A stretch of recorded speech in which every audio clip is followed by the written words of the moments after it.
Yeah, Go live. Going live. 1, 2, 3. You're live. Hello and welcome to another day in the Milky Way. And tonight we got a great show of Native American myths and legends. But tonight my co-host is Courtney from Stars of the Morning Light. Welcome and thank you for coming in. Hi, Robert. I always love your intros. Oh, I'm like that big top announcer. But I do want to say that you have been gracious enough to fill in for David Null. And I want to let everybody know that David Null is in the hospital. He had some back surgery. I've talked to him today. He's not doing that well. He's in a lot of pain. So please, can you send healing energy to David Null as much as you can? Isby is also in the hospital. He's got a broken hip or a leg or whatever thing. They put pins in it. He's in a lot of pain too. Big Al is still healing up and he's got to go through some surgery for being in his truck accident. So he needs some too. But we really want to get David Null back up and healed. And I think that we could he can come back and be on the show. He misses you all so much. He said he was almost crying in tears that he wasn't gonna be able. He says, this is like the first time I'm not gonna make it. Like, Robert, I have to say, because I didn't really watch YouTube at all last week or even kind of before that. Mm-hmm. I didn't know about all that. Like, this is the first time hearing all of that. From Al to Isby to David, everything. So my heart goes out. Yeah, February. Yeah, Isby sent me pictures of his. I don't have it here. Maybe I do. Of his pins in his X-ray of his hip or leg or whatever it was that he broke, and so he's been having some mini strokes and things like that. So he's bad off. Big Al was in a truck accident in Texas. He's got some stuff wrong with his shoulder and he's going to have to do some surgery on that. But he was shaken up pretty bad. He was not driving. The wind caught the truck. Perry's all right too. He's broken up a little bit too. But for the most part, he's lucky to be alive. So we are all pulling for these people, and I'm sure there's other people in the audience too that need healing. But we're gonna send some energy out to these people. They need it. Just everybody. Yeah. We got to get out of the February, juices and energy. It should have shifted last Friday, but I think it's going to definitely be shifting. Definitely for everybody tonight and hopefully moving forward. So good. Yep. Yes. And I want to thank everybody that contacted me so I can get a hold of David. Elderberry, thank you so much. Michelle Can-Am Free, I don't see in the chat, but she did contact me too. I want to send thank yous out to them. They're putting effort in. Everybody else in the chat, thanks for coming tonight. Nina the Mystic's in the house, Susie Q, Off the Hook, Regine Hutchinson, Steve-O, and Elderberry. And on Sunday, I will be on with Nina the Mystic on Sunday for Sunday Live, where we'll be talking about spiritual science again. And no more spiritual science. We're going to be doing that. That'll be great. And all week, hopefully, I will be doing some shorts for. We're going to be doing a deep dive into religion and religion. And I think most people realize that religion is kind of crooked. The whole Jesus story and everything, we're going to dig deep into that and really see where it all came from. Is it made up? Who did it?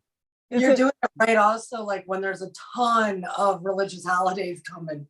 So that's right. It's all leading up to Easter. You know, we could talk about Easter, but you know what? We're going to have the big lead up. If the church can do a lead up to Easter about the whole big thing, and I still can't figure out how they get 3 days out of Friday, Saturday, and then Sunday. I mean, that's just amazing to me. So anyway, and if you can figure that one out, It's I because would be. Jewish roots of it all. Yeah, you don't know. Maybe they had different time zones back then. That's what it is. Are we talking about Blackfeet tonight? Tonight, yes, we're going to talk about the Blackfeet. Because I want to point out to people, because you had texted me that when you asked me. They have a ton of stories. They actually have more stories, in my humble opinion, in the majority of the tribes out there of resurrection. Yes, they do. Majority of people think that it was just Christ. Blows my mind when it's like, nah, people have been resurrecting the whole time. You know. That's right. I was on YouTube today, and of course I can't really read while I'm working, but I can listen. So I was listening about these different ones where the Indian guys were resurrected, or the guy didn't get killed, or he battled all these people, and then he finally died in the end, but said he had to die 5 times, and then the one where the guy got killed, and then he told his wives to do this chant, and he says, if you do this chant, I'll come back to life. And he was frozen ice, and they watched him, and all of a sudden his legs started kicking, and the people screamed and yelled and said, no, stop, we don't want him back. I know it's really cool too. They have one that's not a man resurrecting, it's a woman. Oh, no, I haven't heard that one. Yeah, I don't have it all in my head, but even that, all the resurrection stories are male. And I could care less if it's male or female, but it is kind of cool when it's like, oh, a woman gets to be resurrected. That's awesome. Yep. Yes, exactly. But anyway, we need to dig deep into the Blackfeet Indians. They lived in the mountains. They were that mountain plains people. Glacier National Park was kind of their thing there. They had, so have you ever gone to Glacier? No, I actually haven't. My dad, okay. He did love that entire area. Yeah. Well, anyway, Glacier is one of those places where that's kind of where the Blackfeet territory was. And at the edge of the mountains there is the plains, and they would, hunt the buffalo and then kind of retreat up into the mountains. And as you can see, here we go. And you can see they were in Canada and the United States. They lived a lot in Canada here. And as you can see, this is right where Glacier is, right in this area. And of course, the orange spots here are now the reservation areas. But they used to be through this whole chunk. And it was a confederation of like 3 different tribes.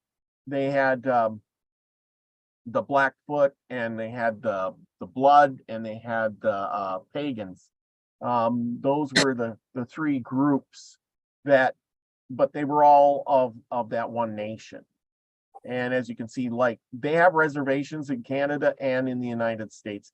But like where I live, when I drove this road here to go to Glacier this last year, you drive through that whole reservation area, and there, it says Blackfeet, and you go through the towns and stuff, and you see a lot of Indians. And I bought a really nice blanket on the side of the road there. Hey. How you support? Yeah. Do you notice how they spell Canada? K-A-N-A-D-A? Yeah. First thing I saw. Yeah, I got another one. Yeah, see here, Glacier Park, and here's the Blackfeet Nation. And Highway 2 kind of goes right up through here, and such. And so like you're driving right through that area, and then to get to Glacier. Robert, I have to say thank you for showing this, because a lot of their stories also reference Ghost Ridge. Oh yeah, cool. Yeah. So and Okay. of course I just kind of go with the I didn't know that. Yeah, that's cool. That's really cool. Yeah, you know me, I'm all about pictures and showing and because people like to, they see the pictures and you can reference it better, but like I said, they take up a big chunk of Montana. Yeah. These were quite the Indians. Like I said, they had the best of both worlds, the mountains and the plains. But as you know, a lot of things happen in the mountains. Yeah. I mean, there are a lot of spiritual things when you go to mountains Yeah. that happen versus when you're out on like a flat area, like in North Dakota where I live. You don't see any Bigfoots. People don't go missing on 411, No. but if you go to Montana and you get to the mountain area, oh boy, there's Bigfoot, there's people gone missing, lots of UFOs. Oh my gosh, it's everywhere. Why is it the mountains? That's my question. Is it because of the Robert, I think I told you once my dad wanted me to spread his ashes up there. Oh yeah. Yeah. So I gotta go up there, go see Robert, go on over to Montana, and I think it's because he would come home and talk about, if he ever had to get away, men sometimes have to get away. Mhm. It's Yeah. fine. He would go there and he would then come home and talk about the energy, the whatever is going on in those particular type of mountains in that region. It was for him. That's all I know. Yeah. Hmm. Yeah, oh yeah. Well, and that's exactly it. The mountains are a big draw. Yeah. They really are, especially the guys. They want to, the climbing and the hiking and the hunting and it's just a manly thing. Yeah. Like also talk about like the energy, because he followed Native American, that was his Mhm. path. And so he would even talk about that. I do have to say though, at least for my upbringing and what I've experienced, when you cross those mountains and you get into like the Pacific Northwest area, that energy Mhm. shifts. It's so different. And it's so Mhm. interesting how our land is like that. From like It the is. place you are, where it's like, okay, you don't see much of anything. You feel that wind. Yeah. To the mountains there, to all of it. It's so fascinating. Did you know, and this is kind of weird, but I've been reading about it, and the Indians used to say that they would, if there was demons or bad spirits, they all lived out west. Uh, I'm not gonna You go there. know, yeah. But I mean, no, really. I mean, the evil things they would send west because they lived in those mountains there, and they were kind of sacred and spooky all at the same time. All Yeah, the East Coast Indians would say that, yeah, yeah. which is I'm really not, weird. I'm not gonna. I don't know if I should go there because I don't want to offend anybody that lives in the West. But Well, you I kind of live out west, but and do. it's just the thing. Why it But I you know I was raised more with not just so much the West, it was the two hemispheres. It was the Pacific Northwest and then like the Southwest. And I was talking with a psychic woman that I knew a few years back. She told me that Tombstone, which was another place my father liked to go to, Mhm. I guess Tombstone is like hopping for Mm. all sorts of psychic anything. Like she said it was the most active area she had ever been in, and she's traveled all over. And I'm like, Tombstone. Mhm. So I Yeah. was with the two spheres, or the two different the up and the south, or the north and south of the west. Yep. Mhm. Send it all that way. It's all out that way anyways. You don't want to go out there. Well, and maybe it's because of the mountains being they're granite, Mm, granite mountains, and could be Could be because they create vortexes there, or something on that order. That's what I'm thinking, because of all the granite. So granite is what? Crystal, and it's hard and it takes a charge. So you're talking basically giant crystals. Yeah. What do you expect? Yeah. So anyway, it's interesting. It really is. It makes you wonder. That's why I think more people we can travel around the states. Yes. I mean, we don't have any reasons why not, other than maybe financially, but even going to another state next to you and really being in that land, I think everybody should do that. Oh yeah, travel is good. Robert, have you been to the Smokies? Yes. Okay, yes. See, different energy. Yes, it definitely is. Mountains, different energy. It definitely is. Oh yes, yes. Yeah. And when you get to the plains, or I've been around the country pretty good. And you get a different feeling when you're different spots and different places. Yeah. It really does give you a different energy. Yeah, when I used to hike Mount Hood in Oregon. Do that. And then I got to the Smokies and I was like, wow, like so much, in one country. It's wild. Yeah, it's a varying landscape, that's for sure. And it's definitely divided with the plains there, because when you go through the plains, it's just there's nothing. There's just there's not much going on. It's pretty empty and flat. And you feel calm.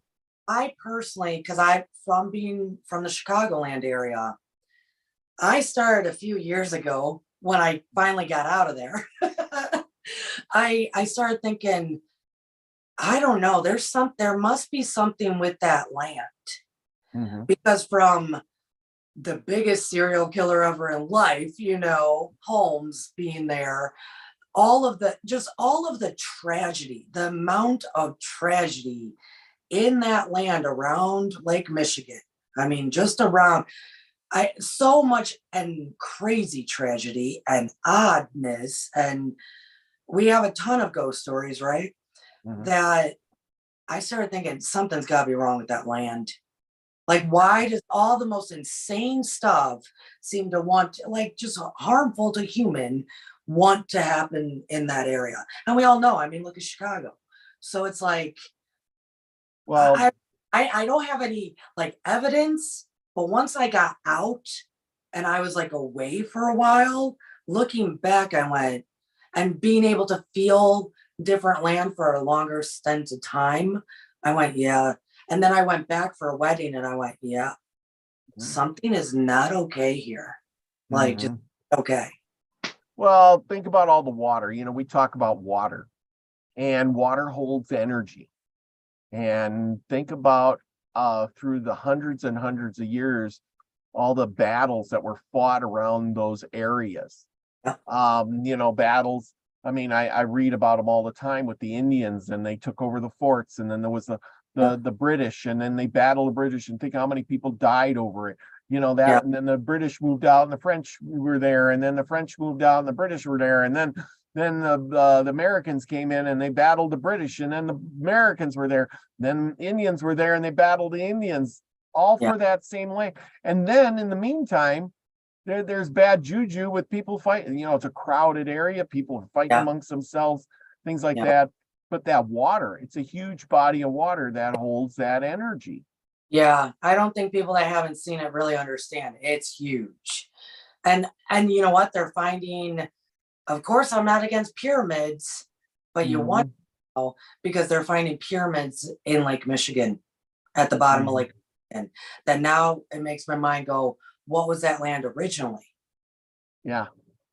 I mean, what happened? What was the tragedy that those pyramids went down, and now there's the huge body of water? Yeah, we're way off topic, but go ahead, Robert. Well, but that's the whole point. Every area's got its own little thing. But tonight we're talking about the Blackfeet, and we're gonna do a little sharing here. Pop this up, and so we can all see what I'm talking about. Here we go. The Blackfeet people have occupied the Rocky Mountain region for more than 10,000 years. In the 18th and 19th centuries, the four Blackfeet bands, the North Pagan, the South Pagan, the Blood, and the Sikras, occupied much of the northern plains and were nomadic, following the seasonal grazing and migration of buffalo. So there you go. They were out there. They were, following the buffalo, but they had that advantage of living along the mountains where they, and they had a different diet of what to eat too. As I can show you here, this is one of the things they had that. Oh, hang on, a little bit slow today. Anyway, the Blackfoot diet. Oh. Blackfoot tribes diet. They ate a lot of pemmican. If you're nomadic, you're going to make this pemmican, and it's for stores good. It's for the winter. It's all that. The Blackfoot tribe considered fish. Now this is kind of really interesting. Caught me off guard. Considered fish, grizzly bears, and reptiles unfit for consumption. Fish. Huh. Yeah, who would have thought? The Blackfoot tribe enjoyed eating bark from cottonwood trees because of its sweet insides. Yeah. Did not know that. The Blackfoot's tribe's diet included buffalo meat that was roasted, dried, boiled, or made into jerky. Buffalo was preserved by being put into rawhide pouches. Also, they ate a dish called pemmican, which is a mixture of buffalo meat, service berries, just berries, and marrow grease. That means, grease to pack it all together. The men of the tribe hunted deer, moose, antelope, mountain sheep, and elk for meat. Women of the tribe collected roots, prairie turnips, buffalo bullberries in the fall, camas bulbs in the early summer, and bitterroot, service berries, and choke cherries. Choke cherries. Yes, I know what choke cherry is. I don't know what a camas root is, or camas bulbs, or bitterroot is. I do not know. Or service berries, but I imagine it's sort of some kind of. That is interesting about the fish. Do you think maybe it's because they saw them as like either two things, sacred because they migrate the same kind away, maybe because maybe there's more salmon going upstream up there. I don't know. Or is it because that was for the other animals that no, that doesn't make sense either. I just don't know. Yeah, like I said, it just makes me want to dig in. And I hope everybody out there finds that interesting and, finds a good book or researches a little bit too. Because that's what it's all about. Everything you did was a land animal. Yes. So therefore they stayed away from water animals, maybe? Or fish, I should say. Oh, water animals. But you know what anything in the water, because the water might have been very sacred to them. Don't know. I didn't dig that deep. I couldn't find anything on it that would say, why wouldn't you eat fish? But see, maybe someday I'll be lucky and I'll get a Blackfoot Indian on and I can ask him, what was up with the fish? Although I do find things strange. So like I was watching this YouTube channel and they were talking about going to the Blackfoot. These two guys went to the Blackfoot tribe area and they were going through this museum thing and they were talking to the Indians and they were making some fry bread and things like that. Now, all of us have probably heard of Indian fry bread or making an Indian fry bread, right? But then I got to, I've studied this stuff so much. I realized the Indians didn't have flour. They had corn. They had corn. Yeah. But were they making that fry bread out of corn flour or regular wheat flour? No, and corn. Most of it was corn. And the Plains Indians, would they have been making that flour, especially the Blackfoot? Were they growing crops? They were nomadic. They didn't have flour. Yeah, they weren't growing corn and beans and squash. You just read on there what they were doing. They were collecting berries and they were eating meat and berries. And that is so true because like I just read about the Lakota Indians, the other day, and we were talking about Dakota, and they lived off the buffalo and the plains so much Yeah. that when they finally went onto the reservation and started getting reservation food, what do you think the government gave them? Buffalo. No. I don't know. I don't know that. Yeah, because the buffalo were gone. You went onto the reservation Well, and really were gone white men. I mean, it was the white men that really did kill yes, off buffalo. yes, the buffalo were going extinct because the white man and the government was letting them do that because it did more to put down the Indians than the government could ever do. They were really cows. They gave them cows, yeah, but the cow meat is different than a buffalo. Oh yeah, definitely. Yeah. I mean, even go in the store and try to buy some buffalo meat versus cow meat, and you can tell the difference. It's a lot more expensive too, but it's very lean. Buffalo meat is very lean. Yeah. Okay, so you're eating lean meat. What are you eating with that meat? I don't know where you're going with this, Robert. Well, we just read about the Indians. Where were they? Berries. They were eating that pemmican, which is basically bone marrow, lard, berries, your herbs, herbs, whatever you could pick up off the land, right? Yeah. Not flour, no bread. But what would the government give you to eat? Oh, I see where you're going. White man food, which is what? Your staples.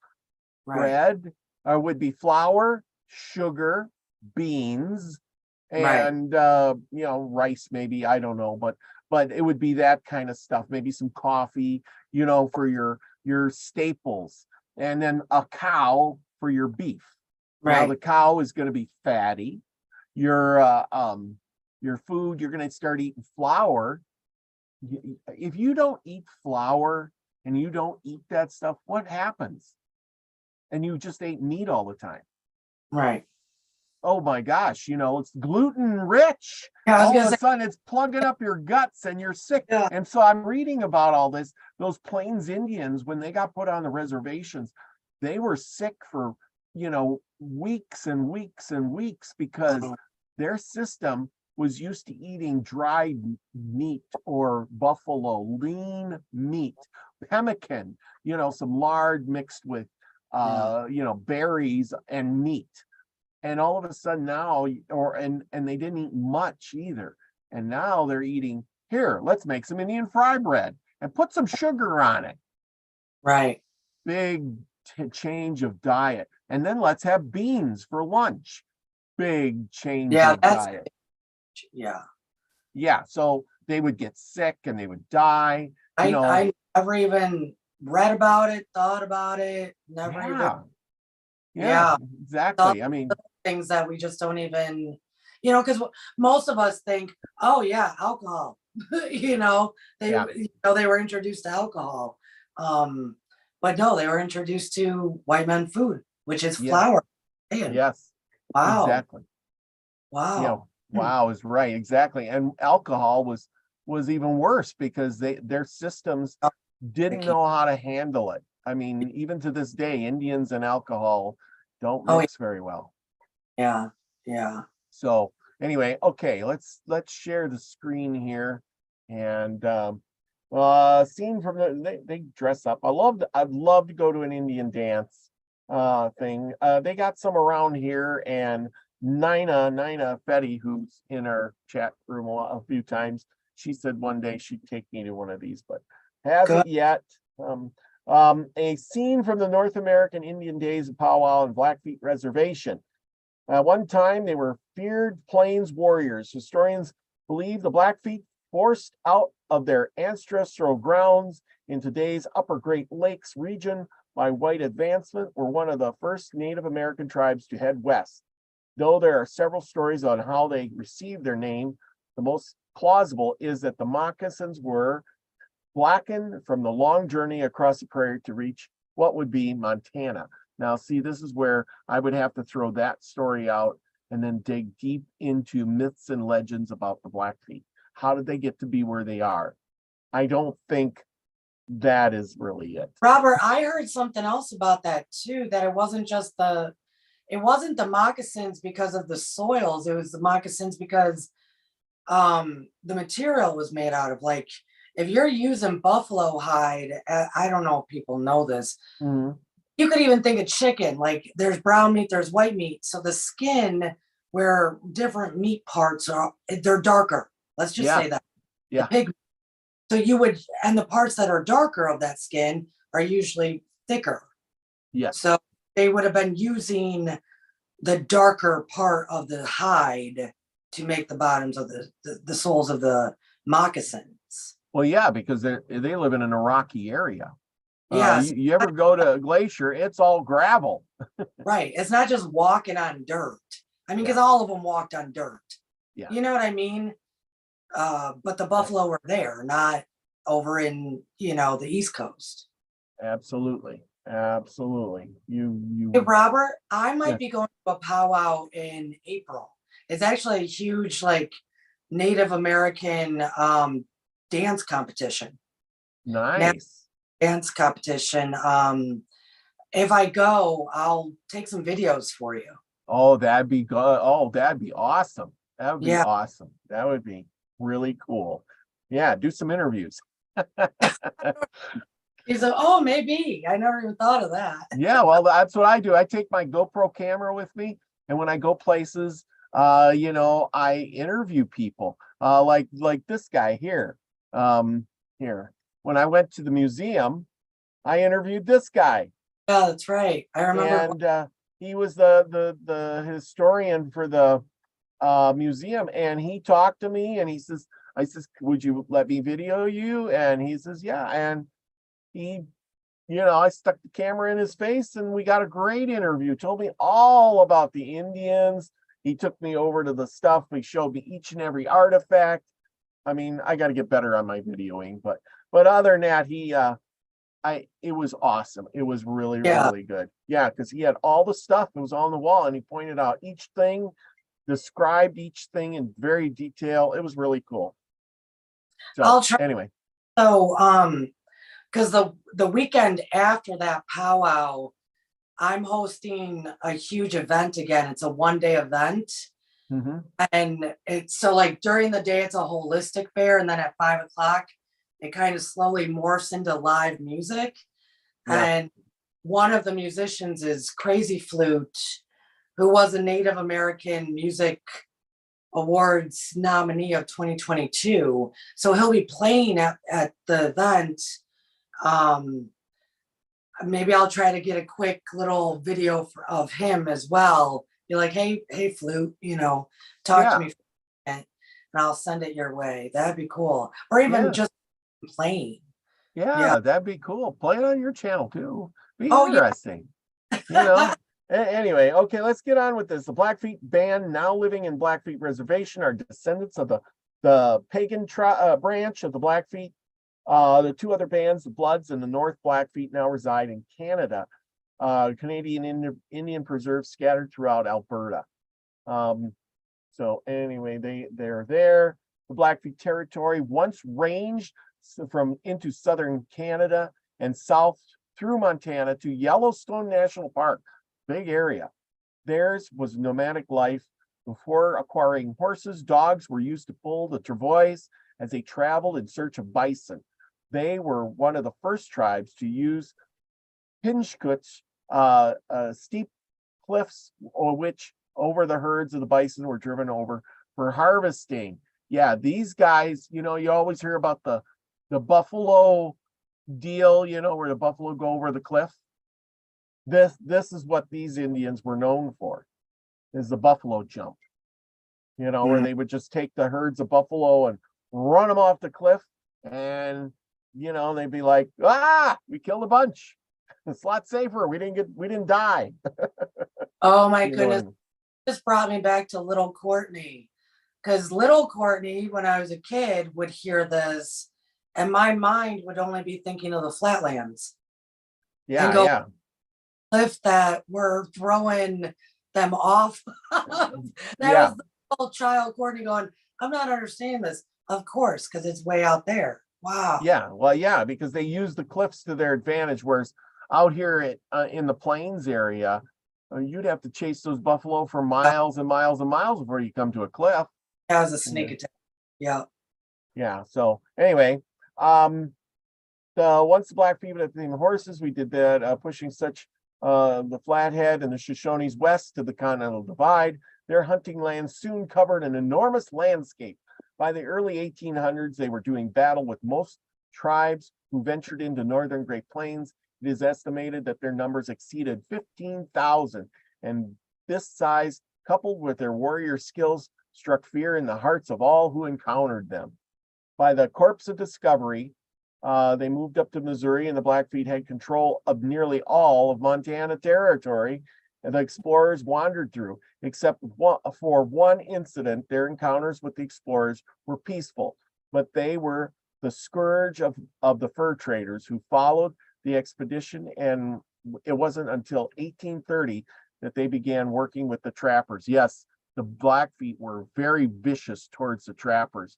The trappers would come in and shoot their buffalo, trap their beavers, basically, you're killing off our food source.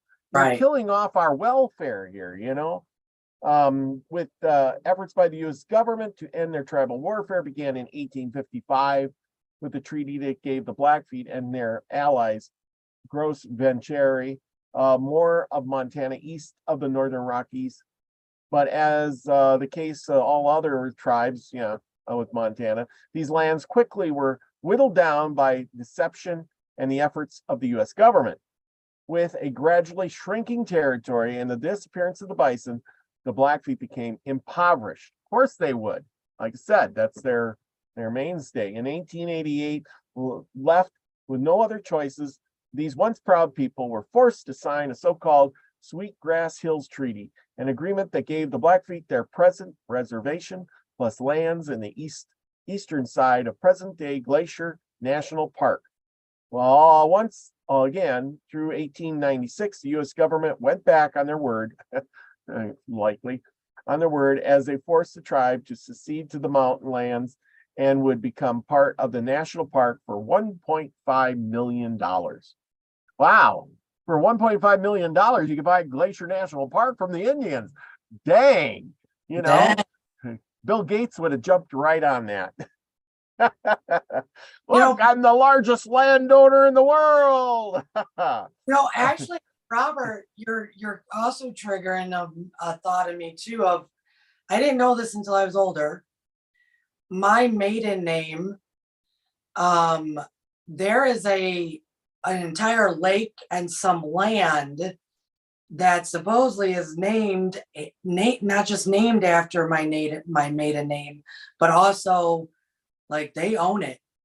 And when I found that out later in life, I was like, who can buy Yellowstone? Who can buy this here? Nobody can buy it. Yeah. Supposedly, yeah, you can. I don't know when that happened, but my maiden name is Ostrander, by the way. If anybody wants to look it up, there's an Ostrander Lake in Yellowstone area, National Park, that is private property that people can go visit, but it throws me off. But see, I think you can buy it from the Indians for $1 million. Yeah. Nobody was doing. Yeah. But yeah, ain't that something? But I guess $1 million in those days is a lot more money. That's a lot. Yeah. That's a lot of money. Hey, Robert. Yep. Anybody in the chat got $1 million? Today's Blackfeet Reserve borders the eastern edge of Glacier. Like I said, you got to drive through it to get to Glacier, and provides the most beautiful backdrops for the undulating hills. So like when you go to Glacier, you drive through this little town, Browning, I think it is, or something. Mm-hmm. And you drive through there, and it's basically all Indian. There's a big Indian museum there. I didn't stop. I want to. but they got a lot of stuff. It's all Indian stuff. The whole place is Indian stuff. It's definitely an Indian town. There's definitely wild dogs running around all over the town. Everywhere. Pulling a gas station, dogs running up and down the streets. Who knows where they come from? Anyway, that's always a sign you're in Indian town. Yeah. But anyway, the Canadian lines define the northern tier of the Blackfeet country, and its southern points extended just to the west of Dupure and the eastern ramparts of the Rocky Mountain front. Much of the landscape is screened by creeks and dotted with lakes. Almost 10,500 tribal members reside on the 525,712,000 acre reservation, a large portion of which, in this case, nearly 40%, is owned by non-Indians. The reservation is home to 56% of the enrolled tribal members and is the largest Indian population in Montana. North American Indian Days, the largest Indian celebration in Montana after Crow Fair, is the highlight of the year in Blackfeet country. It is authentic, not staged, first tourist event that brings out tribal pride and traditions. Boy, would I love to go see that. Oh, Browning. Yeah, there it is. Browning is the center of the tribal government, economy, and activities. The Blackfeet Nation Bank opened there in 1987 and is the distinction of being the first tribally owned and controlled first full-service bank in the United States, soon to be renamed. The Native American Bank is a healthy capital base, which expand as other tribes become involved. Okay. Oh, yes. that's cool. Yeah. So I've been to Browning, and yeah, you got to, if you go there, you will go to Browning, and Browning is well, of course you will. Did you read how many acres that is? That's yeah, but 40% they sold off to private ownership. I people. know. Ain't that something? Go there and just talk to one of the Indians, give him a little hooch, and I'm just kidding, and buy his land. You know, but yeah, you wouldn't. We're not going to do that. You know, yeah. Mary Lynn says Obama sold Yellowstone to China. That's right, he did. They laid what do you think they use as collateral for all our loans, people? All our parks and stuff. That's what they do. Oh, the Ostrander Lake, though. I read that. I think that's how I actually found it. Anyways, yeah. Oh my God. Oh, here, Elderberry knows. One theory is that the Blackfoot were associated with the buffalo as far as hooves. Another was fur traders noticed black on the bottom of their moccasins from grass stains. Search for name and origin. Yes. Elderberry also says way different, denser, high protein bison is my favorite. Yeah. Oh, there we go. That makes sense to just kind of name them after hooves. Yes. Yeah. Yeah, that actually makes a lot of sense. Let's see. I got a few more things to share. We're just going to go through some of this. Well, Robert, how dark is the soil up there? Well, it's granite. It's rocks. It's a lot of dark black rock, black granite kind of. That's what that's what I was thinking. So no, I don't think it's the soil. No, I think you're right about it just being, well, it could be because the grasses and stuff, because they and the dirt gets mixed, they probably get dirtier. I would assume. I think that you're probably right. Maybe it's the different hides that they use. Okay, here we got the chief mountain of the Blackfoot. This comes up everywhere I searched. This was coming up. I think this is in Glacier or somewhere right around that area. It is a really pretty mountain. I swear I've seen this mountain somewhere. But anyway, Chief Mountain. If you start looking at this, here's where the Blackfoot lived on the border there. The pagan, the Cree. The Cree were the enemies of the. Here's Mandan, the Rikara, Hadatsa, Humpapa. These were all the Sioux people here, Crow people here, and the Kootenai, Flathead, Pagan. Then it goes up into here, the Cree, some more Dakota, Chippewa, Aogawa, Twin River, Sahara, Bangkok, as you go through Nez Pierce over there. Yeah, so like I said, and people don't realize the buffalo did travel all the way up into Canada and all the way down. I mean, it was quite the thing there. Then of course the traders came, met with the Indians. As you notice that they live like I said, right on this border. And if you ever been to those mountains, that's just what it is too. It's like super rolling hills out here, green as the eye can see. And then you get up to the mountains, and then it's all of a sudden there's trees, and then there's mountains. It's just like that fast. It is amazing. But anyway, here's the traders come to see the Indians. Can you imagine being an Indian riding out into that area? What a beautiful, I mean, just how beautiful can you get? Wow. I wouldn't want to give up my area, that's for sure. Be fighting to the last. I love how all these paintings have that landscape in the background. Yeah. Yeah, that's beautiful. But that's when you get out there, that's just what it looks like. You see the mountains, and then it's all woods and forests and trees and rivers and stuff. It's amazingly beautiful. I can't help though to look at that, Robert, and think about what we talked about at the beginning. Like in those woods, what might come out of those mountains? Like well, exactly. Indian villages. I mean, you're talking 15,000 Indians before the white man came. Yeah. And dogs, they had a lot of dogs. Dogs were very plentiful. The same picture, black and white. Buffalo jump.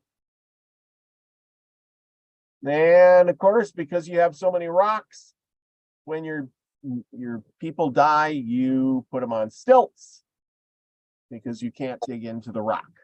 Right. What these people they would do. Then you have the society. Here's a group of Indians. Just some random pictures I found on the internet. I thought everybody would enjoy. Blackfeet Nation. I think we've seen this one. More pictures of that. Like I said, all the way in from here, all the way into Canada. A lot more in Canada than out down here. Robert, how far are you from Canada? About 300 miles. Oh, I'm over here on this side. But like I said, this is I know when the Sioux were fighting, they went to Canada to escape. Right. And yeah, what beautiful mountainous picture is that? Can you imagine that? Yeah. You wouldn't want to give up your homeland, would you?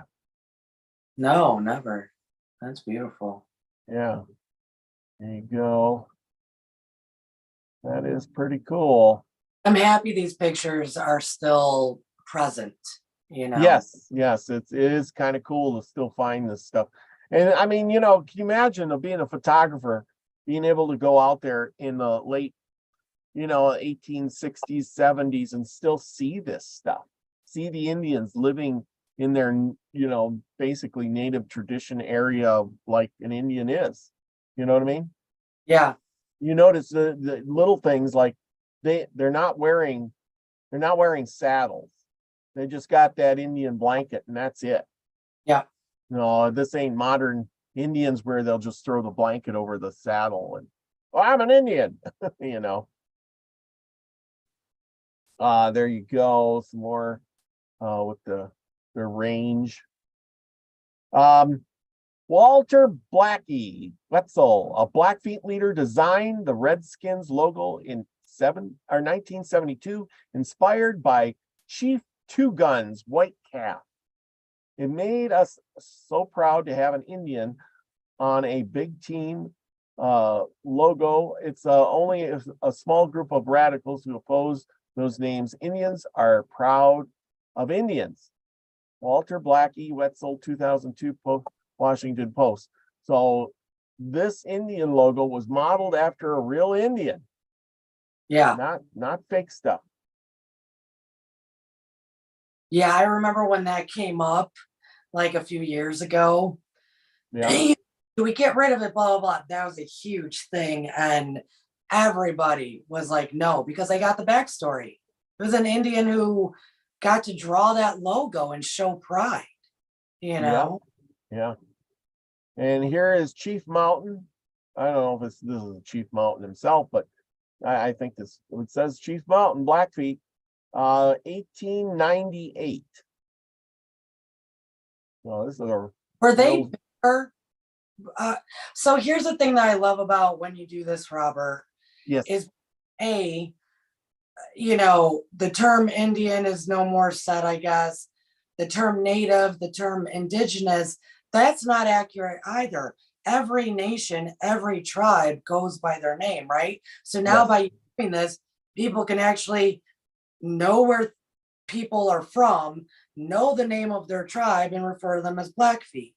yeah, All these pictures are much more, I guess, bigger men, I would say, than some of the other tribes. So I'm kind of thinking they're bigger peoples. yes. The people of the Plains Indians, Yeah, they were taller. Their average height was 6 foot exactly. versus people of the east and the west coast who were average of 5.5. Right.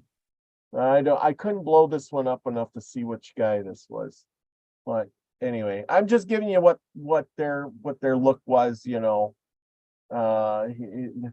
a little more on the Blackfoot Confederacy. The 3 different tribes that they had. Talks about where they lived, the province of Alberta. We went through most of this, but you can look it up for yourself on Wikipedia. Hey, Robert, through any of Yes, your research about them, did they have a symbol for their beliefs? not that I found. Because, like, I was raised with quote unquote, the Plains Indians use the symbol of the turtle and buffalo. The Yeah, two I did things. run across some stuff where it showed about the symbols, but um, Nothing, each right? Yeah. not no, yeah. Chief Bird Rattler. Huh. Oh, that's a great name. Yes, That's a name. Bird Rattler. They were great horsemen. Look at that. He is just scouting out the place. That's a great picture. I love that picture. That's Yeah. pretty cool. Another guy. Don't know Yeah. who he was. Nice and healthy and big and strong. And look at his hands, Robert. That's Yes.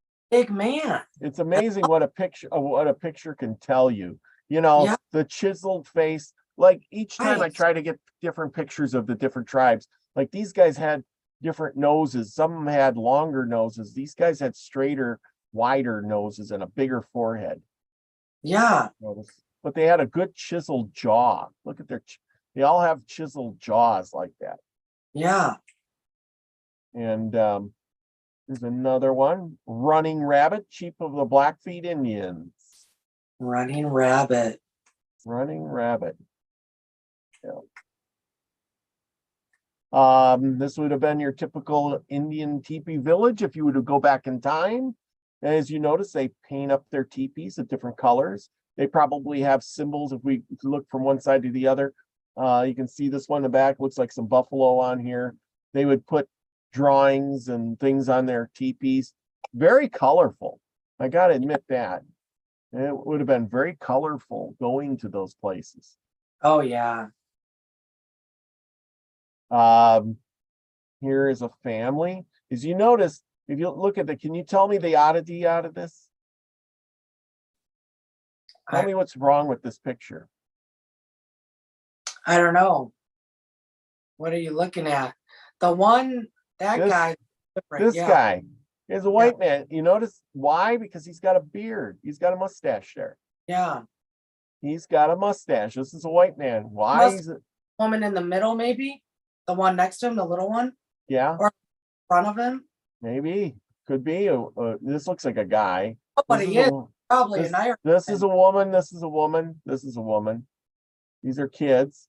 Yeah, so maybe I don't know who he is, but whoever he is, maybe he married one of these or something. married- I don't know. But Well, anyway, he is. that a lot too. I mean, the Irish started marrying, and even in my own family, Robert, that's exactly what Yeah. happened. A Welshman and an Indian. Yeah. He owned his family to marry an Indian woman. Yeah, So because he does look out of place, doesn't he? he does. Yeah, I mean, he's got short hair, he's got a mustache, and these all got long hair and no beards or mustaches. So there you go. Look at, there's their moccasins. They're all wearing I wish I could see what he was wearing back there, but for shoes. Well, moccasins. I'm trying to make out what's around his neck. Maybe you actually have a picture of a time traveler. That's what it is. That could be. That could be time traveler. Time traveler. This was a medicine man. I don't remember what it didn't say what his name was, but I remember clicking on he was a medicine man. But we did the diet of the food. I still don't this thing, Robert. That's gonna bother me. Yeah, like I said, it's all about doing your due diligence now and checking it out, you know. I mean, I love how his feather thing goes up, whereas these other ones that's just weird. That's different. These are the guys, you know, when they try to sneak up on the buffalo or they had to do a dance, they would put here's a like a bear skin over the top of them. He's got another animal hanging off of him here. His arrow. I don't know, it's just kind of cool. Here's these people, or you got their travois back there, their dogs, their horses. You know, on the move, people, on the move. More ones looking over the rocks in the mountains. Oh, that's a good photo. That's a really good. That is a really good photo. And the buffalo jump. You know, when I was a kid and we learned about that, I felt so horrible. Because for me, I was like, you killed that many at once. Like, my brain could not comprehend it as a child. Yeah. And then, you know, well, otherwise you end up like this poor guy underneath the buffalo. Yeah, well, true. We're going to get a buffalo. We just lost 3 guys to get the one buffalo, but we'll lose 1, feed 100, you know. Yeah, exactly. And of course, Indian wars. Notice they got their clubs. Here's his club with his poker on there to try to clunk him in the head. This guy's got a spear. He's trying to spear him. You know, horses decked out. Yeah, it's kind of interesting. Yeah, good picture. Another picture of the Indians and their teepees. Notice this one's got a big horse drawn on it. And yeah, it's just kind of neat stuff. I think we went through that, and that. And that is it for me.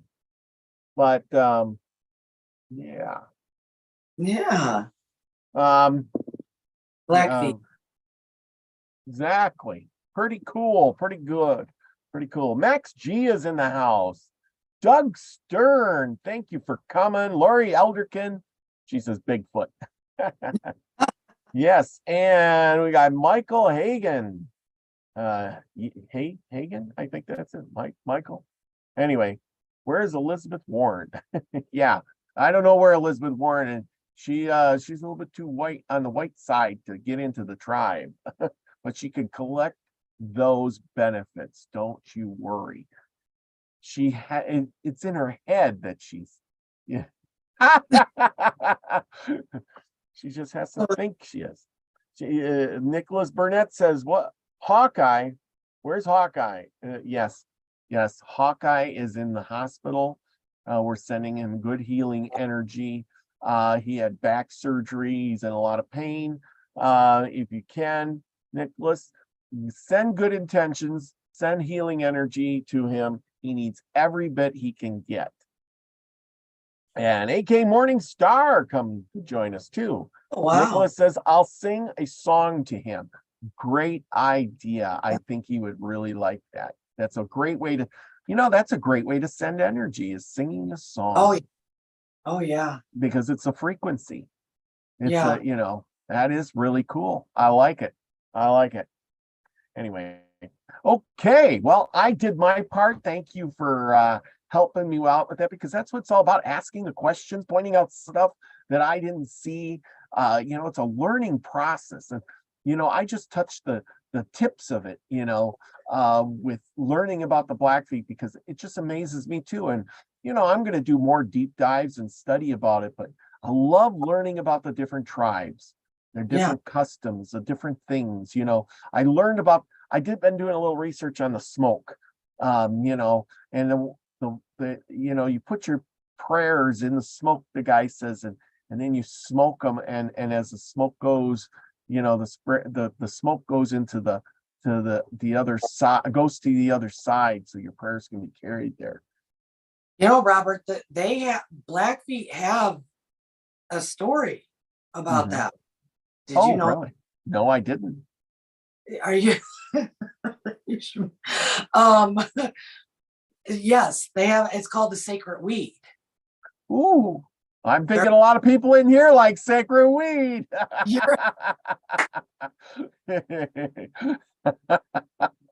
That's story, Robert.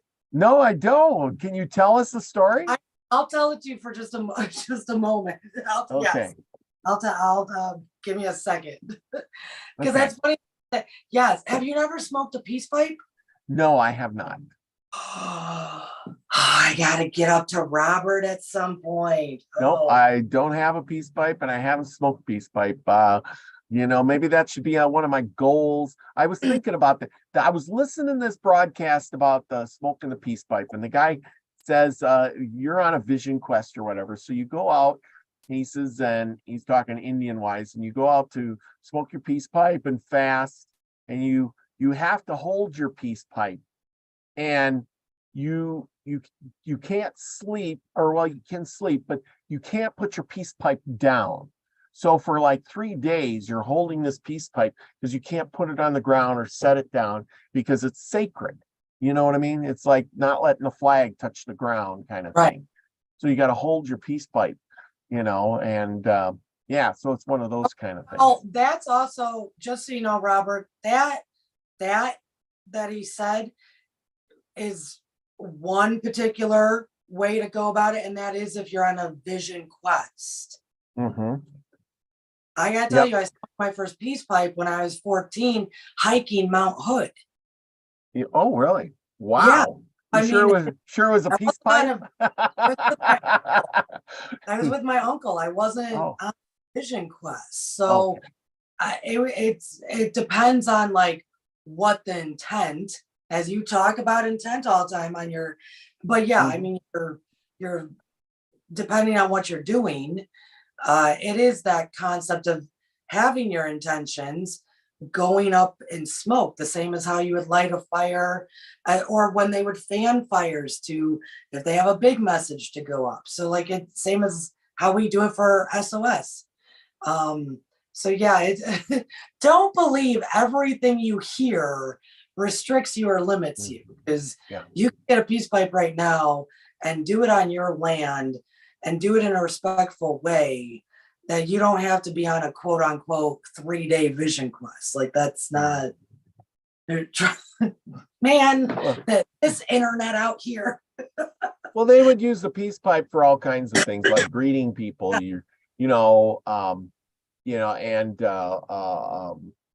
kinds of things to calm you down, to send your intentions or whatever. I mean, but yeah, you don't have to be on a vision quest to smoke a peace pipe. Yeah.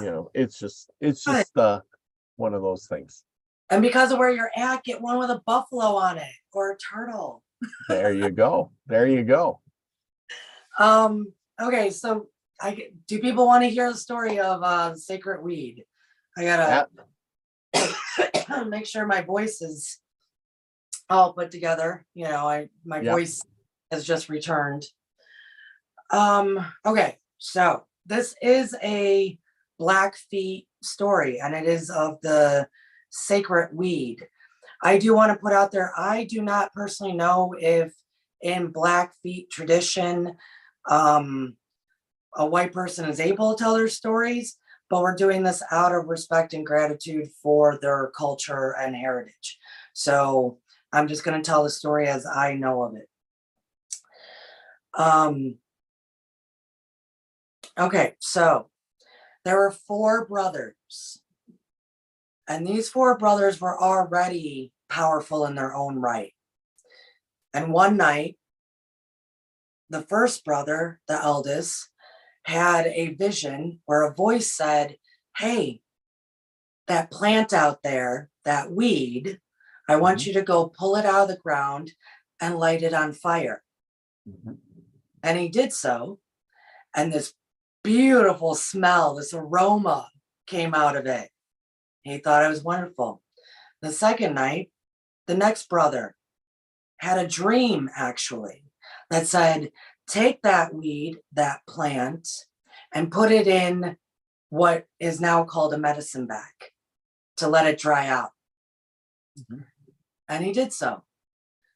The third night, the third brother, so 4 brothers and 4 nights, the third brother was told in a vision to take the seeds from what his brother had dried out and plant them. And on the 4th night, the 4th youngest brother had a dream with a full vision, full audio, saying from spirit, take the bones from a 4-legged of their legs and carve within them, carve a hole to be able to smoke it, which he did. But as that, all the seeds were growing, spirit then came to each 4 of them every night as it was growing, teaching them the songs and the prayer and the ceremonies to go along with this precious sacred weed. So once it was grown, they did exactly what they were supposed to do with the songs, the prayers, the rituals, the ceremonies. It was the most amazing experience. It made them clear-minded. It gave them powers. It took away all of their difficulties. And they were given this gift to then share to the entire tribe. But they loved it so much that they kept it for themselves. The power that it gave them, they kept it to themselves. And quote unquote, they called it the Tobacco Society for only those 4 men that are now in superpower. Well, that caused anger, that caused war, that caused strife, that caused ill towards each other in the tribe. None of the people were okay other than those 4. So a few years later, a young man and his wife, a man, and we only have his name, named Bull by himself. That's his name, Bull by himself, which I have to say is the most amazing name. Think of what that means. He turned to his wife and he said, it's not okay. It is not okay that these men are keeping this sacred tobacco, this sacred weed to themselves and causing strife and heartache amongst our people. It's not okay. So he and his wife decided to go out seeking for this sacred weed. And they went to a sacred lake. And they settled there for a while so he could walk around the lake and try to find this weed. One day while he was out, his wife was back at their teepee, drying out the meat, getting everything ready, doing what she was doing. And she heard this wonderful singing, but she couldn't tell where it was coming from, but it was beautiful. And when her husband came home, Bull by himself, he had tons of meat for her to cook the next day, but still none of this weed. And she said, do you hear that singing? And he said, no, woman. I don't hear anything. I'm busy. She said, no. They're singing. I can hear it. And she saw a little dam that beavers had made. And she could swear the singing was coming from there.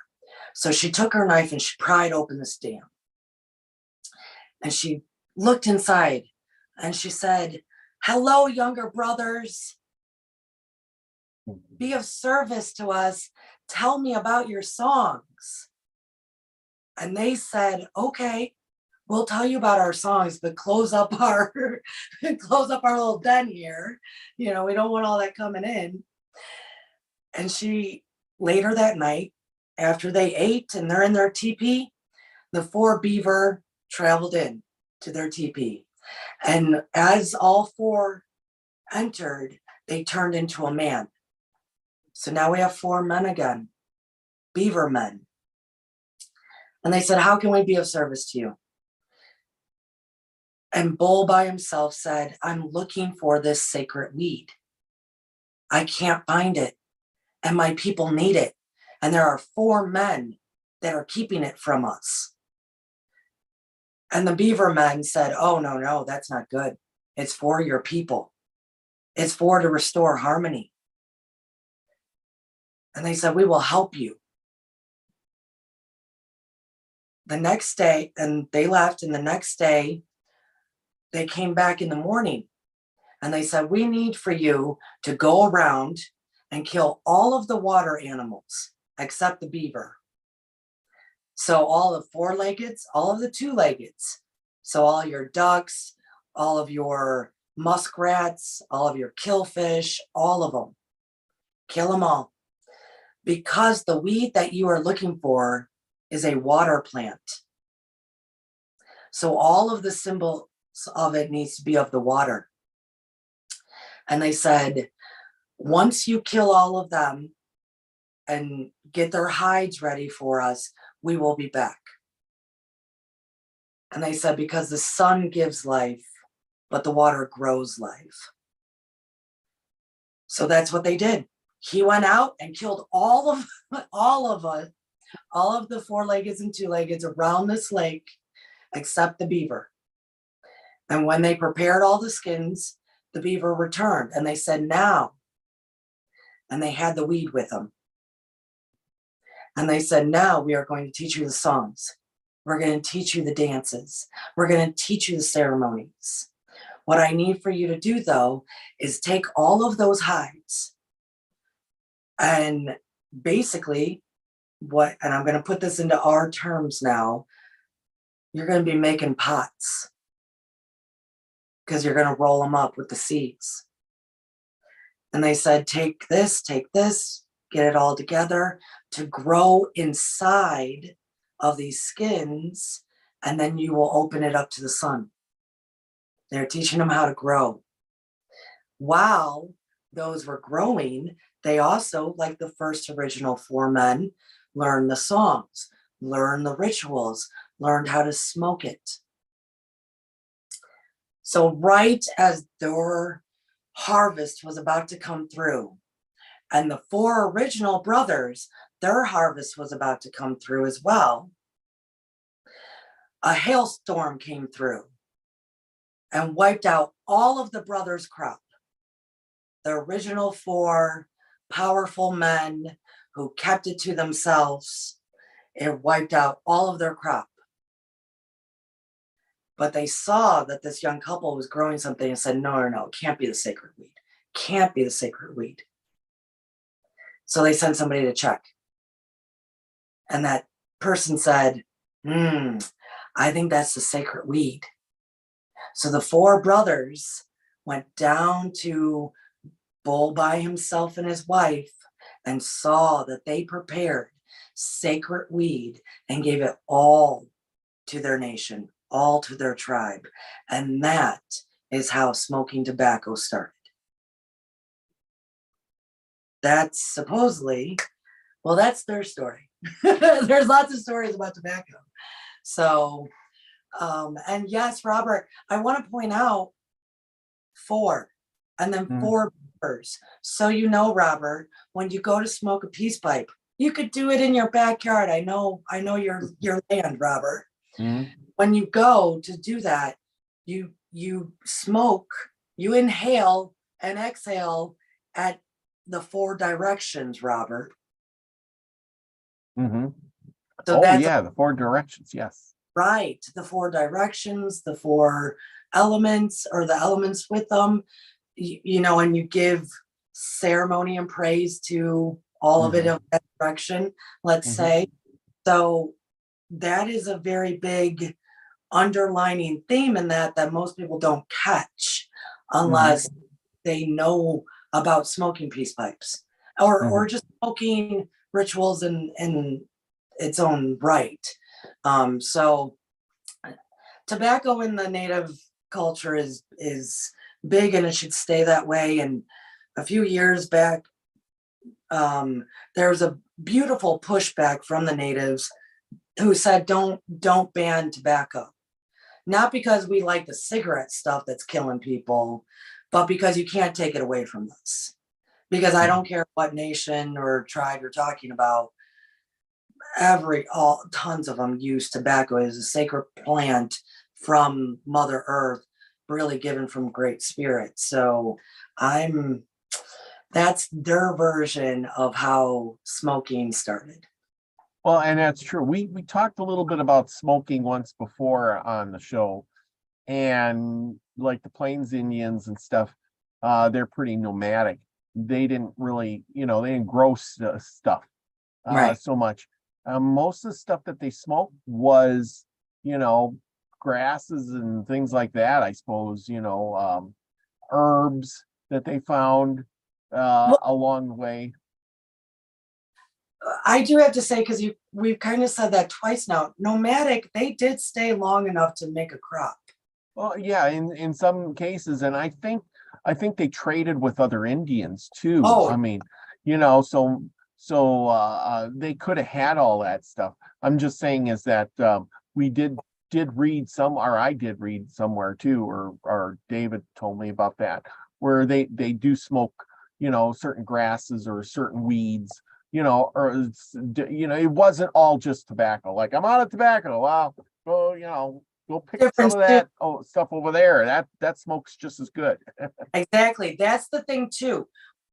We're getting these stories that say tobacco, and because of the time we live in, we think of cigarettes. Yeah. Nicholas Burnett says wild tobacco grows all over the plains. Yes, and they probably knew what to look for, because I sure don't. I have no clue what wild tobacco looks like. Oh, wow. Okay. Yeah. But yeah, that is the truth. There's lots of things. Like I said, we were just reading on there that they ate a cottonwood bark. Like, I never ate cotton. We got cottonwoods all over the place out here, but I never go and eat the bark. Wait a minute. Did anybody ever, like when you were a kid, you peeled off the bark and then you would take the few under layers and eat that, and it was called Indian gum? Nope, never did. Oh my God. Okay. I'll try that. That's how I had my gum when I was a kid. My dad would be like, I'm not spending money on gum. Go get this. Anyway. Well, So there you go. Yeah. Robert, and actually tobacco too, for whoever, I missed the name of in the chat. It grows wild down here too, in Cherokee Nation. Yeah. Oh, cool. Yeah. Cool. Everywhere. And see, that's the thing too, is people, you can grow tobacco. You can buy the seeds online on eBay, for God's sakes. But tobacco that you buy, like you said, if you buy it in the store, that tobacco is usually treated. It's got chemicals in it, especially in cigarettes and stuff. It's got a lot of stuff. They add stuff to it. If you go and just buy tobacco or a tobacco plant and grow it, cure it, and it's just a leaf, and then it dries and it naturally does the stuff, and then it's different. It is definitely different. Right. It's different, and it smokes different, and it is that concept of you're giving praise and thanks and also releasing it then to whatever your faith might be, the cosmos. Yeah. So Yes. yeah, right. Yeah. And back also sure, I shouldn't say I'm sure, but think of how more pure the earth was. So the sacred weed people like to smoke of today, I'm sure was a little bit a part of the tobacco of yesteryear. You Oh see yeah. what I mean? Like different kind of planet that we're living on. Yeah. Well, yeah, I was reading somewhere the other day that said if you eat, you know, if you would eat a carrot, you know, from an original carrot from back in the day, you'd have to eat 100 carrots to get the same nutrition out of it. Same with an orange, you know, they've Exactly. dumbed down these plants so much that you'd have to eat 20 oranges to get the same vitamin C as you did out of one back in 1920. Exactly. Right. What are we doing to ourselves? Right. What it will change, Robert. It will change. Someday. Let's see. Nicholas Burnett says, I'm a herbalist and a gardener. Great. But anyway, yeah, give us some hints on how to grow the tobacco stuff. But you know, like when the grid goes down and we're all surviving, if you have tobacco seeds and can grow some tobacco, I bet you there's people that found a path to your door. That's actually a really good point. I never even thought of that. But all the people that are like just one. Yeah, think about prison. You know, just one. Yeah, exactly. I mean, things like that, you know, and knowing how to do it, or you know how to cure that tobacco leaf. I mean, and getting it right, or making alcohol. You know, how do you make alcohol? People Yeah. are dumbfounded, like, yeah, I don't know, but there's a process in doing that. There is, depending on what you're gonna make, and yeah, learn it. Why not? Yeah, if you don't know how to do that, well, you know, you're just at the mercy of somebody else. You know, there's a lot of things, and we still have time that we can learn all this stuff. If you're interested in doing that, or interested in how do I collect water and purify it myself, if you can collect water, you know, that kind of thing, all of this stuff, why not? You know. Yep. Well, yeah, Hope I know. yeah, the best off the grid person is the one that's full of knowledge, and you don't have to say, you know, I got to Google it, or I've done that before. I know how to can because I did it before. I know how to sew because I did it before. You might not be great at it, but you're going to be a guy with you're going to be that guy who can do a million things and not good at one, but he's good at 100 things, but not a professional at any of them. You know, Robert, because my decks are out because you said pull a card. I gotta show, this is not a tarot deck in any way, or an oracle deck. This is like a deck of herbal stuff. And there's great pictures. So even if you want to start getting out into the land, which everybody should, even if you have to drive a half an hour to get there, to start just identifying stuff that you can use. You see what I'm saying? I've had this deck for quite a long time. And when I go hiking, why shouldn't it be in my bag? Yeah. You know, if I see something, I wonder if I can eat that. There is no, I haven't done it myself, but I've been told that there is a app that you can get on your phone that when you see a plant, you can take a picture of it, and that app will tell you what that plant's all about. Right. Like, wow, I got to get that so I can experiment with it. With me when I hike, Robert. Did you know that? You did what? I do not bring my phone with me when I hike.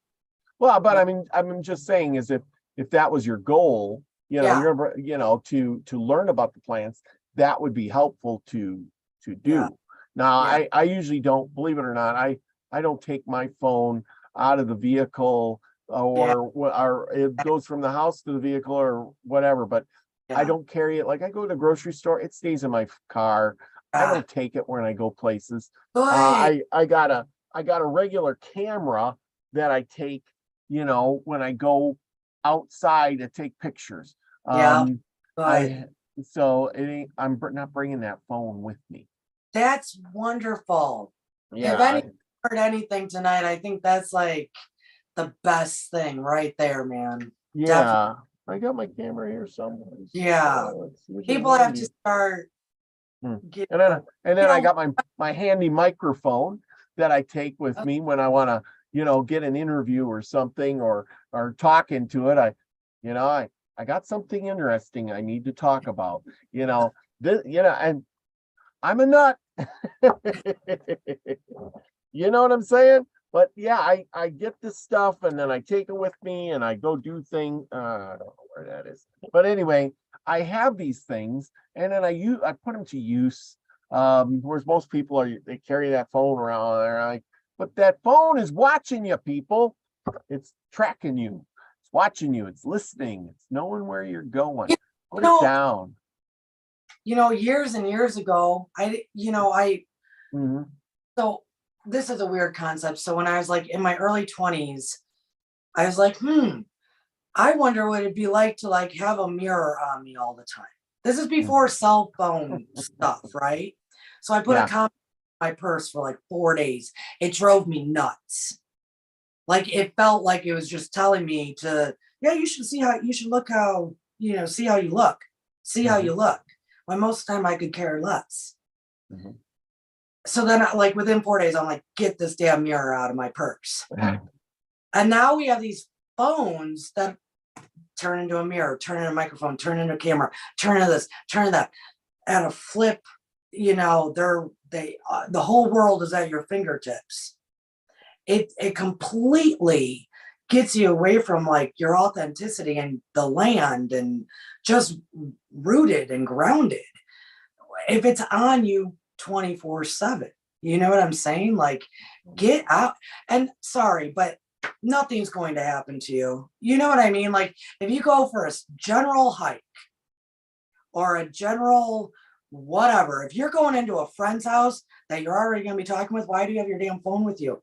Like, all of it. Just stop having it with you all the time. It's mind-boggling to me, because to me it's painful. It's addicting. People are addicted.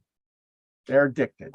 They get bored. See, here's the thing: is you ever notice when people get bored, they're like, they may be somewhere, and they're talking to their friends, and all of a sudden somebody's talking to somebody else, and then they're sitting there quiet for a second. They look around, they're like,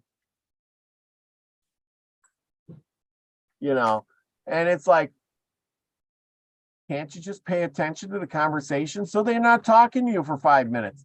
But then what do? You pull out your phone and then you're like what? You got to have that friend in front of you 24/7. Robert, I know I'm like a freak now in this world because I like, I'll take myself to the movies. I'll take myself to dinner myself. Myself, right? Yeah. I will put myself but let's say I am eating by myself and I'm at even a restaurant. I never once do I pick up a phone. I am perfectly content to just sit there and eat my meal. Yeah. And occasionally look at people and see what's going on and just be in silence and quiet and in my own thoughts than ever destroy that moment with scrolling. It's very odd because I have to do it for work, which is like, ugh, but I have to. I don't mind it so much. It depends to what degree. Yeah. I don't understand. I think what it is that it's been so long. I thought about it the other day, Robert, I didn't even have the internet in my home until like 2001 because we didn't grow up with it. Yeah. You know what I mean? So I think it's just now we're in a society that they don't know any different. I'm telling you, everybody, there's a whole lot of different out there. Oh yeah, I agree. I agree. You don't need the internet to live and survive. Let's see what the cards say. What do the cards say? Okay, come on. You want to say hi to everybody? Come on. Come on. Come on. Come on. Come on. Come on. Okay. Oh, there you go. He says, I'm ready for the card reading. Oh, wow. Let's do this one here just in case. Oh, hi. What's his name? This is Ariel. Oh, Ariel. Yeah. Oh, beautiful. That's your, oh, and we'll take this one. So ladies and gentlemen, beautiful beings of wonder and delight, I do not have animal spirit cards that David Null would do. So I pulled from my sacred geometry deck, and I pulled from my divine abundance oracle cards. So our sacred geometry, Robert, is number 6, third eye chakra. The frequency of the third eye chakra, the indigo flower of life, supports our intuition and our inner knowing, our imagination and our psychic powers. The deck is probably trying to say, yeah, you'll never meet this if you hang out too much with your phone. Look at that, guys. That is beautiful. That beautiful purple up by your crown, the third eye. I love it. What do you think, Robert? I think it's cool. That's the sacred geometry for it. And that color. And everybody, on this Tuesday, March 7th, full moon. Yay, Robert. We got extraordinary. It's a picture of a peacock. There's a wild and sorry, hold on, give me a minute.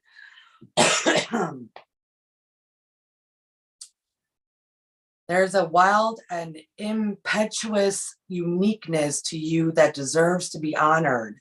You are wild and unique, ladies and gentlemen. Oh, you are. Everybody go out and be a peacock tomorrow. Everybody. Just peacock all the way out. Show all of your beautiful colors to the world. Experience your colors yourself. Oh my goodness. Extraordinary. Every single one of us is. I love it. I love it. So, what do you say, Robert? Oh, I think it's great. Be out, go out, be a peacock, be extraordinary. Yes. It is a good time to do that. Well, you want to tell us about some of the stuff that's going on in your area? What is going on in Courtney's Courtney's Courtney's corner and the Stars of the Morning Light? What's going on there? What do you got going on? Well, I did take a week off to try to repair my voice. I'm slowly coming back.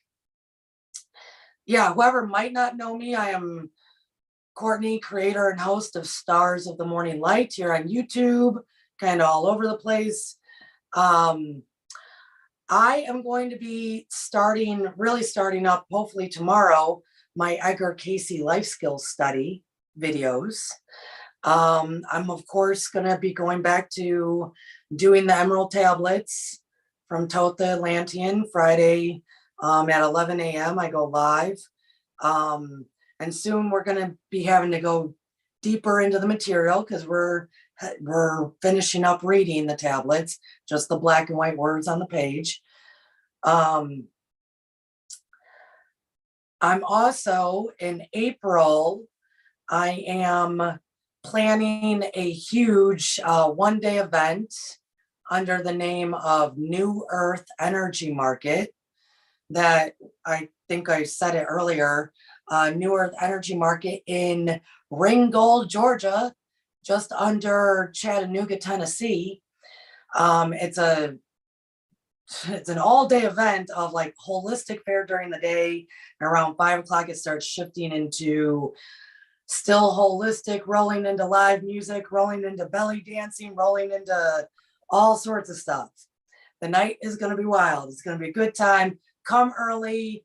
Meet all the holistic practitioners, vendors, readers, and stay late and have a good time. That is April 29th.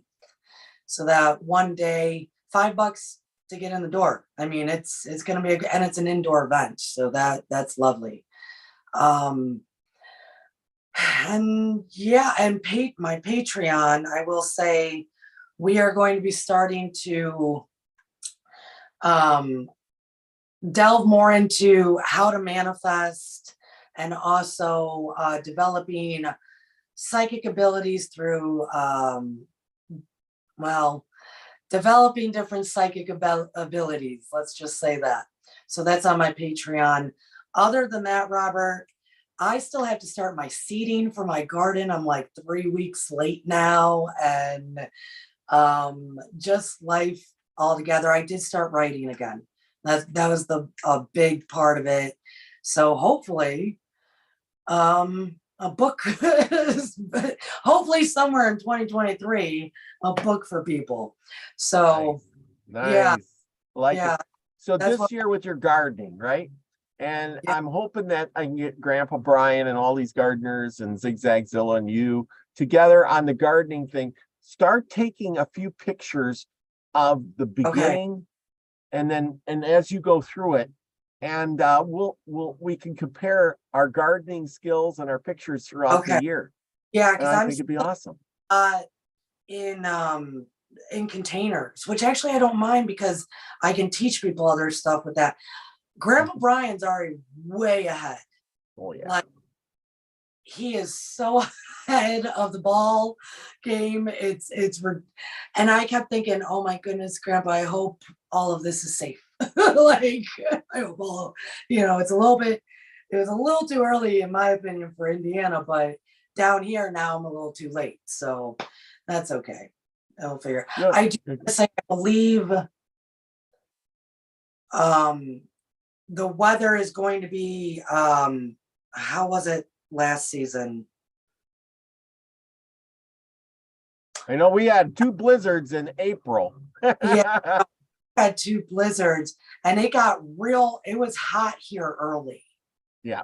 I think it might be flip-flop from that. Mhm. So hopefully I can do a good growing season until that July, August thing hits. Yeah. Yeah, it's snowing up there right now with you, isn't it? Yes, it is.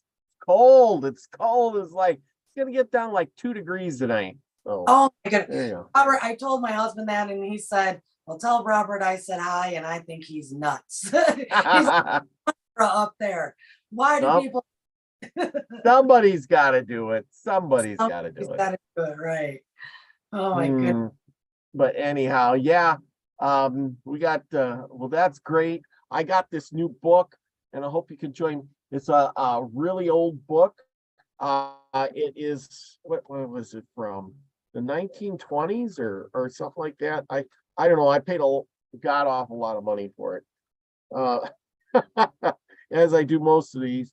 1923 copyright, first edition, and it is the wisdom of the Egyptians, and it's got a whole section in there about Thoth, Thoth, whatever, and an emerald tablets.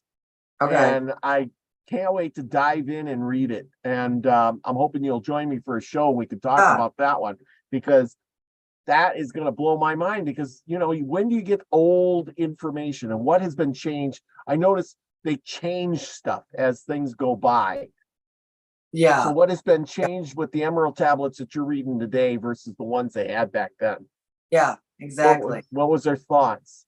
Have we learned anything since? Or are we still just rehashing the same old stuff over and over? Well, that would probably be trying to talk about the Book of the Dead, the Egyptian. Yeah, that's in here too. It says, Hermes Trismegistus. That's what the chapter's called. And then there's the Book of the Dead. That's the religion of the ancient Egypt and the Egyptian magic. So, and it's got pictures. I guess because you kind of brought it up, I want to make things very clear for people. A lot of that stuff, like the Book of the Dead and this and that, vastly later than any Atlantis, Thoth kind of thing. Yeah. Vastly later. So, do know that there's a lot. That's why you get so much weird stuff coming out of there. Like, what? Because that's the time that everything got screwy. All those gods just running amok all over every land. Anyways, that's, my thing. Well, But yeah, exactly. I mean, you get the time progression. I mean, like that Hermes, Thoth came after Atlantis because Atlantis was gone by this time, and yeah, so he's passing on this knowledge, yeah. and that's when all this other stuff gets written. Because wasn't he the god of writing, or he Well, taught writing in and Atlantis, yeah. it was in Atlantis, and when it was pulled under to bring the cosmic flower, the light Mm-hmm. down, the fire, he then that's when he went on his spaceship and brought who was remaining to Egypt, which was Chem, full of barbarians, as he would say, and Mm-hmm. he's the one who trained those people and did everything. And then as he's leaving, there were only a few gods present at the time, and then he leaves, and Mm-hmm. the whole King Caboodle goes wild and weird. They turn basically the halls of Amente into like very interesting stuff in the book of the dead. So it's but that happens with all cultures. It Yeah. happens with all ancient stories. And also, I want to make a point that a lot of the stories that we get are from different cycles. They're Mm-hmm. from different earth cycles and different time cycles, all kind of interweaving or even woven into things. So, it gets a little. The point is to learn your stories, learn your history, listen or read, however you need to get them, because they all start. They really are all just pinpointing to the same stuff. They're all of the same stuff, Yeah. especially post quote unquote post Atlantis. It's all the same jazz, man, just different notes, the same song. So Mm-hmm. it's I will tell you, Robert, Mm. put a poll a few weeks ago on my channel, Stars of the Morning Light, of hey, we're gonna end just reading the black and white words on the page here for these emerald tablets. So what do you want me to kind of start covering it more in depth? And the last time I looked, actually, I think Lucky looked for me because we were talking about it. The top one was Atlantis, and I think the next one was Go in Depth with, the Key of Wisdom, which is awesome. With Atlantis, thank God I was talking to Lucky because he kind of set me straight.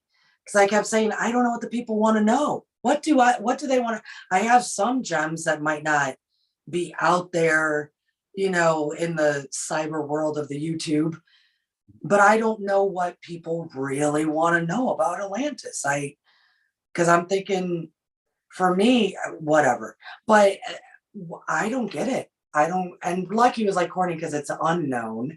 Give them the gems, do your thing. And if they have questions, that's another show. And I was like, oh, this is why I got to talk to you, Lucky, because I'm racking my brain trying to figure out. Well, people. that is true. We did on here. We did. Remember, I think you were part of that a couple of times. We did an Atlantis show. You didn't. Oh, you didn't. Oh, okay. Yeah, I did. I think I did it with. I got a 3 or 4 part series. It's in my playlist.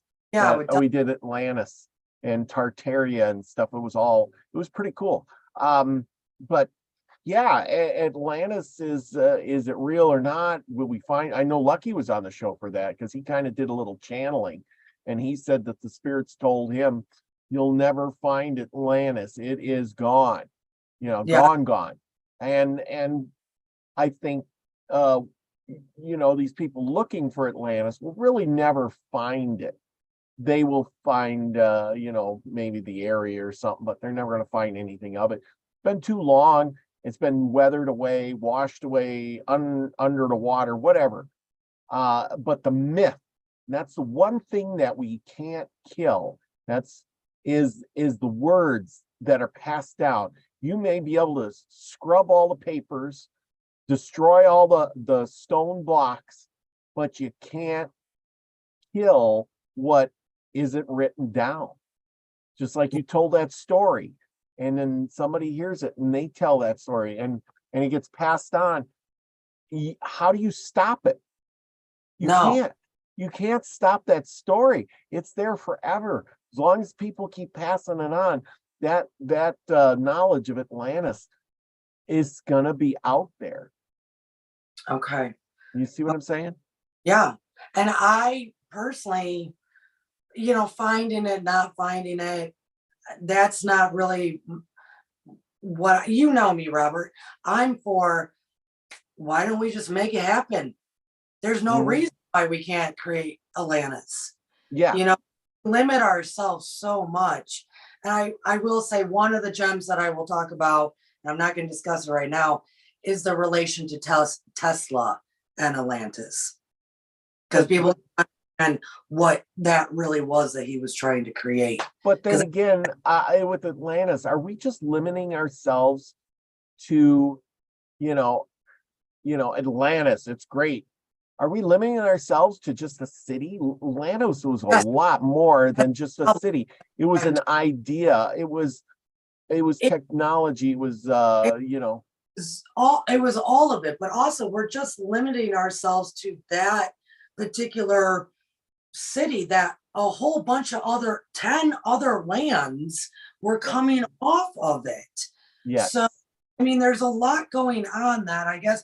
Well, you know what, Robert, thank you. Because now I get kind of where people's heads are at. Because I'm like, what do people need to know? I can draw you a damn map if you need to. So, I'll cover a lot of that stuff. And you can have me on here sometime and we can talk about it as well. Because we can, quote unquote, recreate it if we need to. There would be a lot of work on our part, and the flame within has to connect with the flame that's in Gaia, and we have to make this happen. That is the energy source. Yes. And so the thing is once you get that knowledge, the wisdom part is you can create your own Atlantis anywhere you're at. Yes. There you go. Yes. And so well, just like these, we talk about the Indians here, and they created their sacred space, and then they, had their, you just said on your story, they learned the rituals, they had to sing the songs, and they had to have the customs, and then you smoke the sacred weed, and that would make the army stop fighting, and it would make the people stop stealing and fighting amongst themselves, and it would calm everybody down. It wasn't so much about smoking the weed as it is the rituals and the singing and the dancing that go along with it. Do you want to know what my main life goal is? Well, I shouldn't say my main, but my big overcap life goal is, Robert? Is to take the tablets, the emerald tablets for people, and truly actually break it down as to how to live and create it via native lifestyle and beliefs. Because that's going to be a part of the rise of the native. It's where all the prophecies lie. So trust me, they actually knew what they were doing. If you go even more so back into the way they lived, what they were able to do, this and that, all of it, if you mesh the two, say Atlantis, if you mesh that with the native, perfect. Yeah. Period. Perfect world. Yes. I totally agree. To create a perfect world, Robert. Yes, exactly. Can't wait for that. So, but anyway, we're getting a little long in the tooth. We got to wrap her up, but I hope you all enjoyed this show. Go over and catch Courtney at Stars of the Morning Light, and subscribe to her channel. She's going to put out some more shorts, right? Aren't you? Yeah. That was a really good short. I like that. That was awesome. A lot of while I'm recovering my voice as well. Yeah, that was a really good idea. I seen that and I listened to it a couple of times. I was like, that's really good. That is really good. A nice, sweet, short message. And I'm like, I was pretty proud of you. Anyway. But anyway, those are the things that are people got short attention span. But anyway, go check her out on her channel, subscribe, go over to her Patreon, and me, I am gonna get an Akashic Records reading. You are. Oh boy. And I am gonna share it with all of you people out there the best I possibly can. I'm gonna try to videotape it and all that, but I'm gonna I'm going to share my Akashic Records reading, and so you can all see what it's like, because I'm curious as heck to what it's going to be all about. And oh, maybe not exactly. well, for the most part, it will be interesting. I think you'll get a kick out of all of it. Yeah. And then if you guys can see what I get out of it, you'll go and get your own reading too, because she knows what she's doing. She can, I like it. I love it. I think it's gonna be great. And hopefully I'm not the only one that gets a reading. We get a whole bunch of people say, I want that.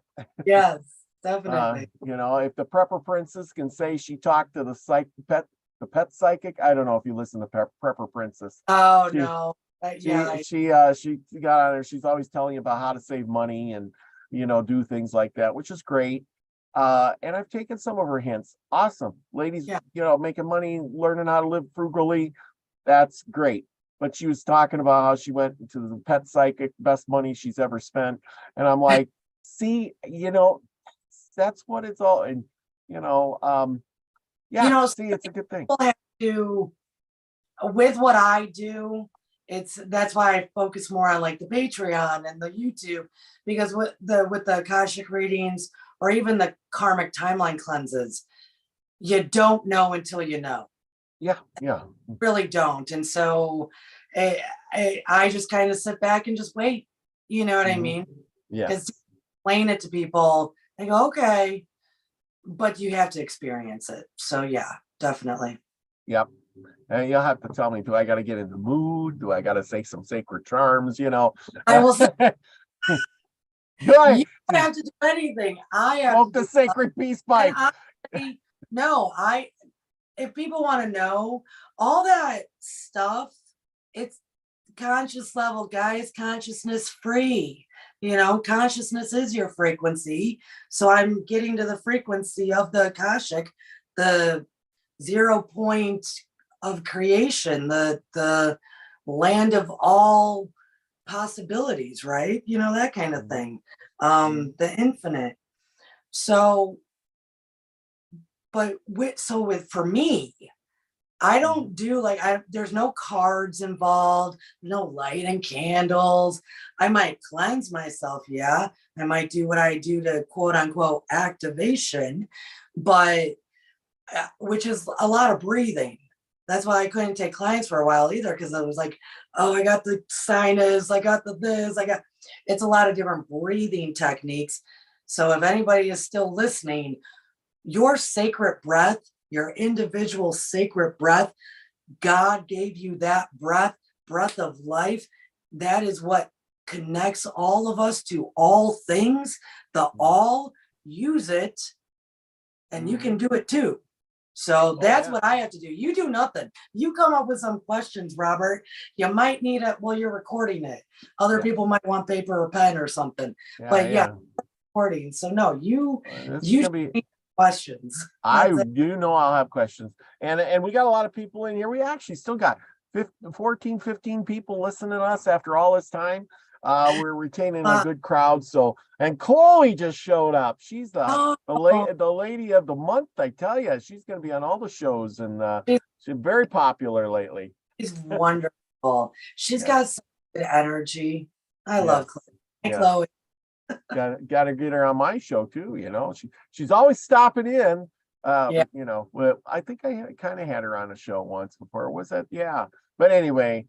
She or was that on Nina's show? I don't remember. But anyway, that was but we got to get her on. She's awesome too.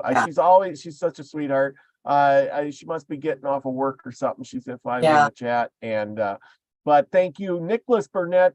Love to get you on here too. Talk about some of them herbal things you're talking about. But anyway, with that, we're gonna sign off here before we get 2 hour section. But thank you all for coming. Thank you, Courtney, for filling in, and we wish David Null a speedy recovery. Remember, he's trying to heal up. We got Isby out there; he's trying to heal up, and Big Al out there too. So with that, remember, go out, be the frequency you want to receive, everyone. I love y'all. So see you next time. Peace, everybody. And there we go. Woohoo!